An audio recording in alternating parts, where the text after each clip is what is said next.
Layers இருக்கு இல்லைங்க, லைஃப்ல லேயர்ஸ். அதுல ஃபர்ஸ்ட் லேயர் வாழ்க்கையில் சம்பாதிப்பது. அதோட வேலையை முடிச்சுக்கிறோம் நாம. எங்க ஐயா மூசா ரசா சொன்னார், இரண்டாவது லேயருக்கு போ, அதுதான் குடும்பம். Have connect with your spouse. Have connect with your children.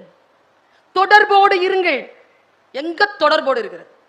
நீங்கள் தொடர்பு கொள்ளும் வாடிக்கையாளர். ஏங்க, நான் வீட்டுக்காரருக்கு போன் பண்றேன், என்ன வார்த்தைங்க அது? நீங்கள் வாடிக்கையாளர், உங்கள் தொடர்பு எல்லைக்கு வெளியில் இருக்கு, அது பரவாயில்ல, அவர் எனக்கு போன் போட்டார்.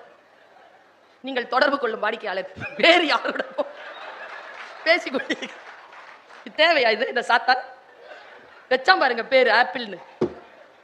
ஏவாள் கடித்த ஆப்பிள் தெரியல, சிம்பிள். சாத்தான் கொடுத்து ஏவாள் கடித்த ஆப்பிள், தான் கடித்து தன் கணவனுக்கும் ஏவாள் கொடுத்த ஆப்பிள். ரெண்டு பேரும் இதை சாப்பிட்டு அநியாயம் பண்ணதுனால இறைவனுடைய ஏதேன் தோட்டத்தில் இருந்து வெளியேறப்பட காரணமான ஆப்பிளை கையில வச்சுட்டு சுத்துறோம். ஜாகிரதை.